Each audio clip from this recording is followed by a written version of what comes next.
My name is DeAnna Radaj from DeAnna on Design and Design Lean, and today we're going to talk about business etiquette. It's more than using the correct fork.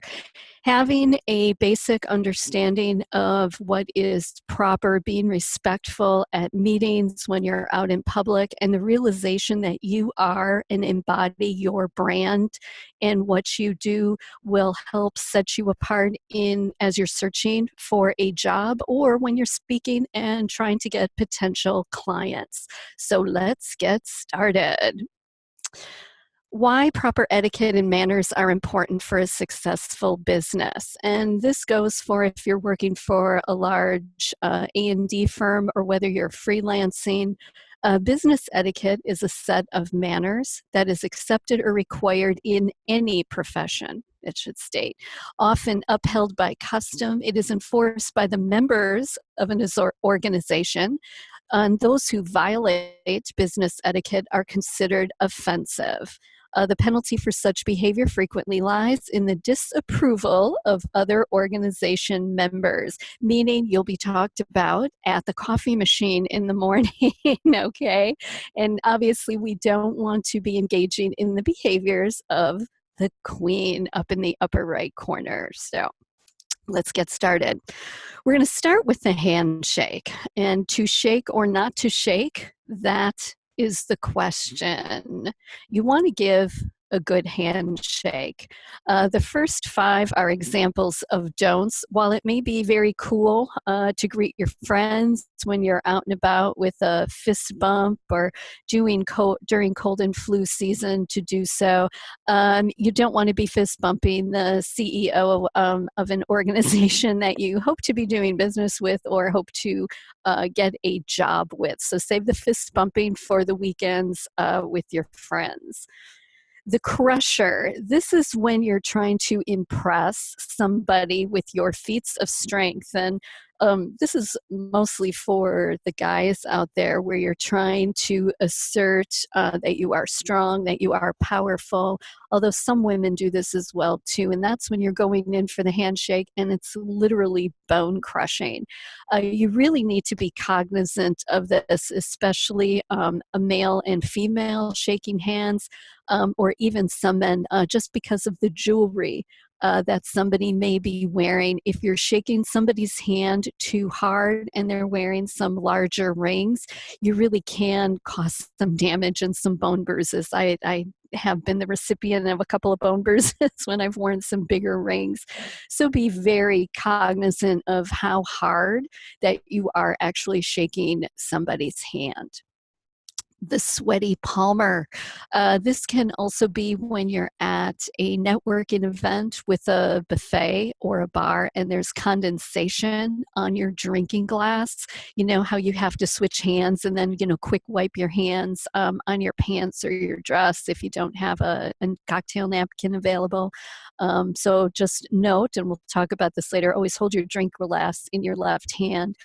But you know what it's like when you shake somebody's hand and it's kind of cold and clammy and sweaty, and just subconsciously, you have that in the back of your mind of, ugh, Next is the lobster claw. This is primarily women who do this, who extend their hand, fingers down, and then, you don't know if you're supposed to kind of hunch down and, shake their hand and try and maneuver that way, or just to grasp their fingers, like in the picture there, and hey, nice to meet you, as you're, grabbing onto their fingertips. Don't do this as well either. And then lastly, the dead fish, where it's just, you're putting your arm out there, but your hand is it doesn't have any bones. Okay, it's just kind of hanging there. And we've all shook people's hands like this. So the perfect handshake is when you stick your hand out, palms, fingers outspread, and the ideal is to grasp the other person's hand right at the bend of the thumb and the forefinger. Grasp their hand and then shake it a couple times and then release. It's not a feat of strength like from Seinfeld. You are just greeting, nice to meet you, and release. Okay, so this is something worth practicing. to make a good first impression with whoever you'll be meeting out and about. Next, technology, to answer the ring or not. The answer is if you are in the presence of any other person, you really don't want to. You really need to be present with the people that you're speaking with. This goes personally as well as professionally. And mostly just what are your surroundings. We all, when we get nervous or we're out and about by ourselves, our safety net is our phones that we pretend, we're checking emails and that type of thing. It's a totally different thing when you go onto your phone, when you're out in public, as this gentleman is doing in the picture, having a private conversation in the middle of a group of people. Remember, you're not in a bubble. Adjust your volume and topic accordingly.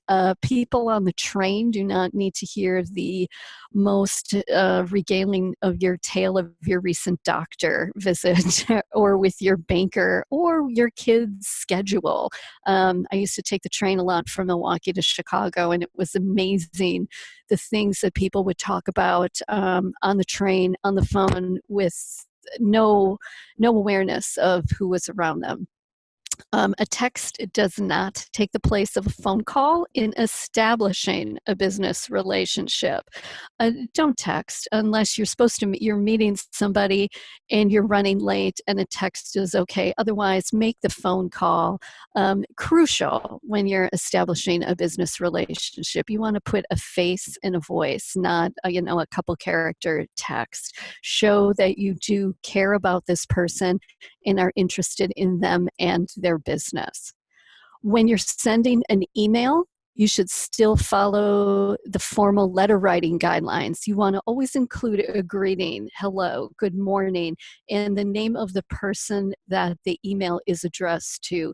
Vitally important if you have a lot of copies or blind copies on the email, so that the people who are receiving the email as they're going through their messages know who it is being directed to, who is supposed to be doing whatever activities are on there. I'm on a lot of copies with some things, and sometimes it is up in the air as to who is this even being directed at, and who is supposed to be moving forward and doing the research on something. Very important. Your complimentary close and signature line with current contact information. Complimentary close, thank you, sincerely. I always say thank you, cheers, and then my name, and then your contact information with current phone number, email, website, if applicable. Just automatically set up your signature line in your business account, and then you don't have to worry about typing this in every single time. But it does make it look more professional, more polished, and you want to be taken seriously, okay? And this helps with your branding. If you're leaving a voice message, remember to state your name, where you met, the purpose of the message, and a callback number. In the business world, we're not on a, hey, it's me kind of relationship. Even people I work with on a daily basis, hey, it's DeAnna. Okay, people are busy. You don't know how large their business is, what they were doing when you called them. And it's just, again, it's polite and it's respectful of the person's time. Where you met, to help put into context. I travel a lot. I meet a lot of people out and about. And I'll get phone calls, I'll get emails, hey, heard you speak, it was great, and then asking me for something. Well, I have no context as to what, where, who, what's going on. And then a callback number. Always give a callback number. I've had messages, hey, we met the other night, we were talking about this, give me a call back, click. Okay. I don't know who I'm calling back.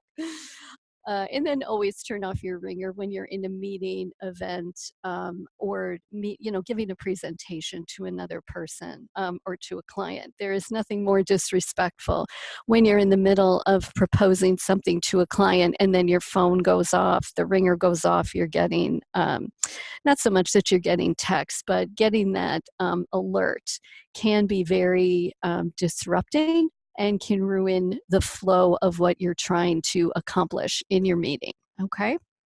Basically, just be respectful. The meal, eat, drink, and be merry or not. So this is a whole topic unto itself. Is what you want to do here. But knowing how to navigate a business meal or a buffet line, I will be honest, I did decide not to do business with some people based on a business meal. And it was just basic manners and respect, and it may sound picky, but how you do one thing and the attention you give to one thing is kind of a foreteller of how you do everything. Um, when you're looking, not many of us are going to be at formal dinners, but when you do, especially at large vendor events, trade shows, you will be going out for a formal dinner. Most important thing to remember is that you're going to start using your utensils, glasses, and plates from the outside in. The servers will clear as you go. Upon sitting down, your napkin goes directly across your lap, on your chair when you get up, and then it goes on your place setting when you're finished. That is a cue to the wait staff that you're done and that they can clear your place. You do not start eating until everyone at your table has been served or the host invites you to start. Okay. If somebody's food is late, this happened a couple weeks ago. I was sitting with a larger group and my dinner, for whatever reason, came out last. I invited everybody to start eating just so their meals didn't get cold. But don't immediately start digging in when your plate is set down in front of you. You offer to the left and you pass to the right. Okay? Buffet etiquette rules. Wait your turn. Okay, there's more food. The food isn't going to go away. It's okay.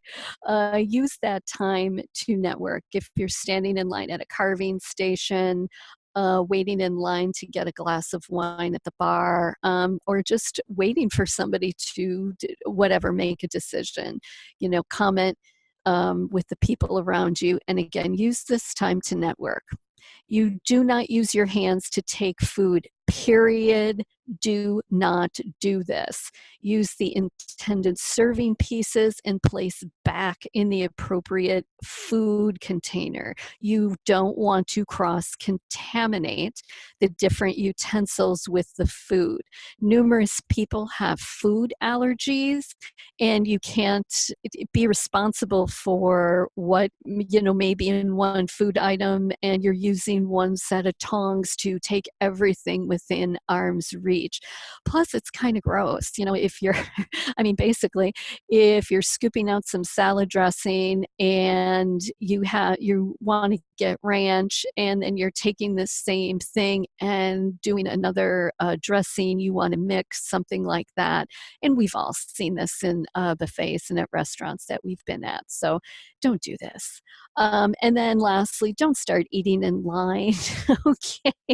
You might be really hungry, but it's only a few steps back, to your table, or step out of line. You can always go back and get more.